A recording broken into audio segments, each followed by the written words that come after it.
तर नमस्कार मित्रांनो, परत एकदा आलो आहे तुमच्यासाठी व्लॉग घेऊन. तर आजच्या व्लॉगमध्ये खास असं काय नाही आहे, ट्रॅव्हलिंग व्लॉग आहे. मी ॲक्च्युली फॅमिलीसोबत निघालो आहे बल्लारीला. बल्लारी जर कोणाला माहीत नसेल तर कर्नाटकमध्ये आहे. आमची कुलस्वामिनी जी आहे दुर्गादेवी, नवरात्री पण चालू आहेत ॲज यू ऑल नो. तर दर्शनासाठी निघालो आहे आम्ही. तर लेट्स सी काय होतं आहे. ॲक्च्युली खूप टायर्ड आहे, काल रात्री पण लेट झोपलो आहे आणि आता ड्राईव्ह करून जायचं आहे. So let's see.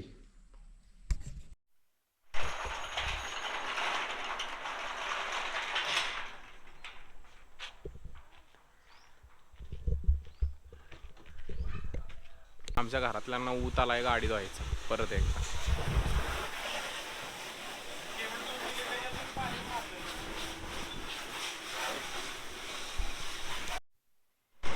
सो आपण आता विट्यामध्ये थांबलोय नाश्ता करण्यासाठी. ऑलमोस्ट झालाय, निघतोय आता. तिथून कर्नाटका विजापुरासाठी चाललोय आम्ही आणि तिथून डायरेक्ट बल्लारी. विजापुरा इथून 141 किलोमीटर आहे. शेंगा घ्यायला थांबलोय.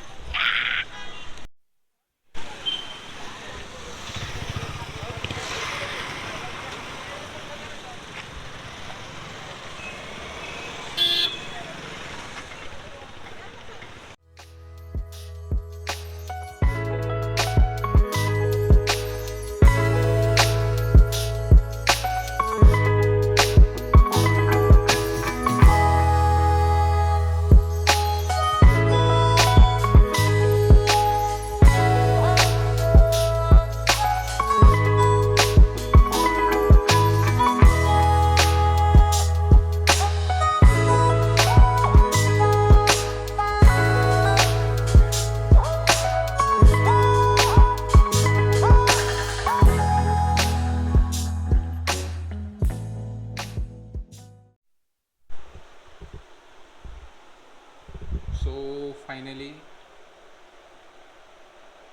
खूप जास्त ट्रॅव्हल केल्यानंतर फायनली पोचलो आहे. आणि ॲक्च्युली मी गाडी चालवत होतो त्यामुळे मला व्लॉग करायला भेटला नाही. जेवढा केला आहे तेवढा मी नक्कीच तुम्हाला दिसेलच. आणि वैतागलो आहे गाडी चालवून. डोळ्यामध्ये झोप तर नाही दिसत आहे अजिबात, कारण झाली आता सवय झाली आहे गाडी वगैरे चालवायची. आणि राहिला प्रश्न, तर बल्लारीमध्ये पोचलो आहे, रूम घेतली आहे. आता मस्तपैकी ताणून देणार आहे आणि परत उद्या सकाळी उठून मग बाकीचा व्लॉग कंटिन्यू. तर मग भेटू उद्या सकाळी 5ला. पोचल्यानंतर आम्ही अराऊंड 10-10:30ला उठून आवरून फायनली आम्ही ज्या कामासाठी आलो आहे तिथे पोचलो आहे. तर लुक ॲट द व्ह्यू.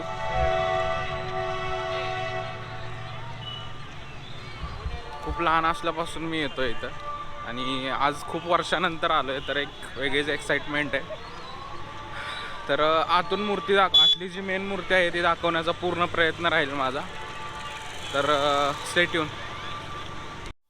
तर कम्पॅरेटिव्हली महाराष्ट्रात आणि इथे गरमी ह्युमिडिटी खूप आहे. आणि झालं आहे आमचं दर्शन. Because of the security reasons आम्हाला आतून फुटेज काढता नाही आला, कारण खूप स्ट्रिक्ट केलं आहे. आधी फोटो वगैरे काढून द्यायचे, बट आता खूप स्ट्रिक्ट केलं आहे त्यांनी. बट स्टील दर्शन खूप मस्त झाले. आणि महिषासूर राक्षस जो होता, आईसाहेबांनी ज्याचा वध केला, त्याची प्रतिमा पण आहे इथं, तर ती पण दाखवतो तुम्हाला. तर ही महिषासुराची प्रतिमा आहे आणि इकडे मातेची प्रतिमा आहे. मातेची प्रतिमा आहे, ते अजून थोडी जवळून दाखवायचा प्रयत्न करतो मी. ही आहे मातेची प्रतिमा.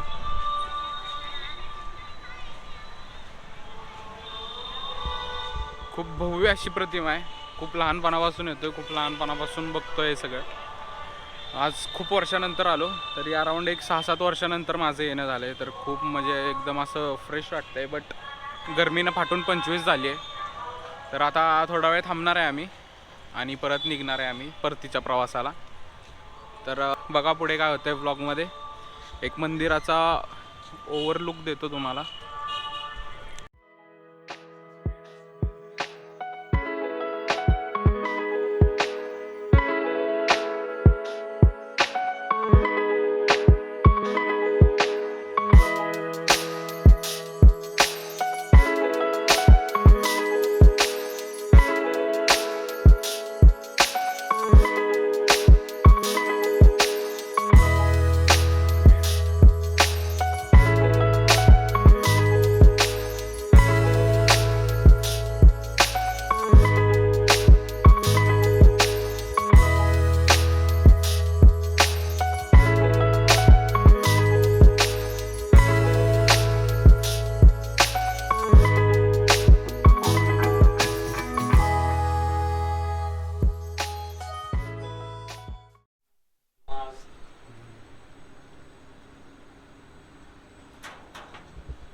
देवदर्शन वगैरे आमचं झालेलं आहे आणि आता पॅकअप, टाईम टू पॅकअप करणार, जेवणार आणि निघायची गोळी.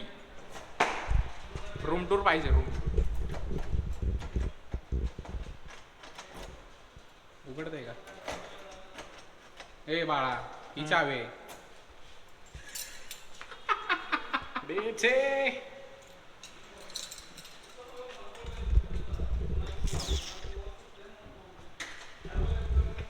दिस इज अवर रूम.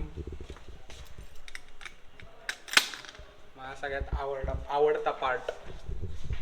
आवडता पार्ट माझा.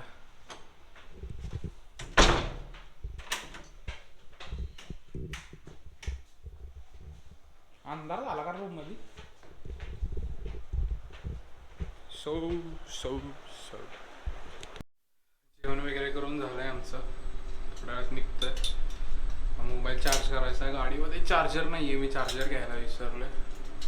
सो आता जातो. ही लोक जेवत आहेत तोपर्यंत मी एक पॉवर नॅप घेतो मस्तपैकी. गाडी चालवायची आहे परत मला. कर्नाटकमध्ये आल्यावरती जेवणाचे खूप हाल होतात. पाहिजे असं जेवण नाही भेटत. आपण महाराष्ट्रीयन लोक आहे, आपल्याला एकदम स्पायसी असं जेवण लागतं. इकडे एकदम पानचट जेवण असते इकडे. झोप वगैरे झाली आहे, आता निघतोय. All ready to go. Rohan भायाचं आवरायचं चाललंय. मी जातो खाली, गाडी काढतो, तोपर्यंत येईल.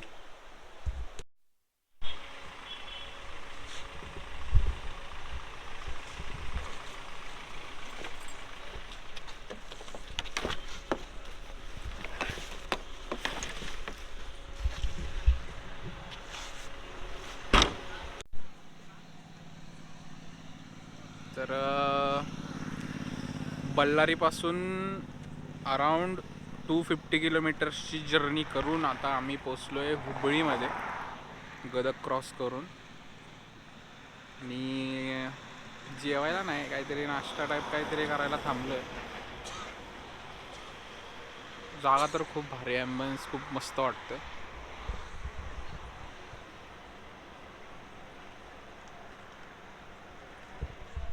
तर अजून इथून अप्रॉक्सिमेटली 300 किलोमीटर जायचं आहे घरी. आता मी बसणार आहे ड्राईव्ह करायला. पप्पांनी ड्राईव्ह केलं आहे. काहीतरी खाऊया. भूक तर नाही आहे मला, बट स्टील काहीतरी खातो.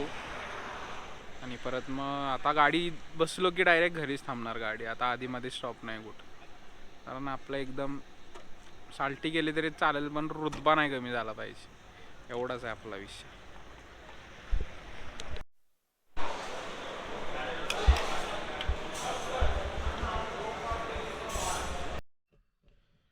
तर अराउंड 300 किलोमीटर्स, 298 समथिंग किलोमीटर्सची ड्राईव्ह कंप्लीट केल्यानंतर रात्री 3:51 मी घरी पोचलो. मी घरी आल्या घड्याळ बघितलं होतं, कारण मला माहिती होतं की घरी गेल्यानंतर माझ्याच्यानं काय होणार नाही व्लॉग एंड करायला. सो ॲज ऑलवेज घरातूनच व्लॉग एंड होणार आहे. आणि मी आल्या टायमिंग बघितलं होतं तर 3:51 झाले होते. सो पहाटे 4 वाजता अराऊंड पोचलो घरी. आल्यावर खूप टायर्ड होतो, सगळे झोपले होते गाडीमध्ये. मी एकटाच ड्राईव्ह करत होतो आणि गाणी ऐकत कसा मी आलो मला माझं माहिती. झोप 1-2 ठिकाणी आली होती मला झोप, बट पाणी वगैरे पिल्यानंतर झोप जाते. सो मजा आली खूप वर्षानंतर बल्लारीला गेलो. ती एक वेगळीच एक्साइटमेंट होती. आणि सगळ्यात मेन म्हणजे खूप वर्षानंतर मी, मम्मी, पप्पा आणि माझा मोठा भाऊ आम्ही सोबत बाहेर कुठेतरी गेलो होतो. We really had a good time together. So experience and that destination was really very amazing. म्हणजे एक्सप्लेन नाही करू शकत मी. आणि अशा डिवोशनल प्लेसेसवरती जेव्हा तुम्ही फॅमिलीला घेऊन जाता ना, तर ती एक वेगळीच ती वाईब असते. मस्त वाटलं. खूप वर्षानंतर मम्मी पप्पांसोबत बोलत गेलो, गप्पा गोष्टी केल्या. म्हणजे आता कामातून वेळ नाही भेटत, सो ते पण कामात असतात, मी पण थोडंफार कामात असतो. सो सो वेळ नाही भेटत पहिल्यासारखा टाईम स्पेंड करायला, क्वालिटी टाईम स्पेंड करायला. But still experience was really very amazing. आणि फॅमिलीसोबत वेळ घालवा, आईवडिलांसोबत वेळ स्पेंड करा, कारण हे दिवस परत येत नाहीत फिरण्याचे ह्याचे. सो ह्या ब्लॉगमध्ये एवढंच होतं. आणि जर ब्लॉग आवडला असेल तर नक्की लाईक करा, शेअर करा, सबस्क्राईब करा आणि बघत राहा सातारकर अभ्या.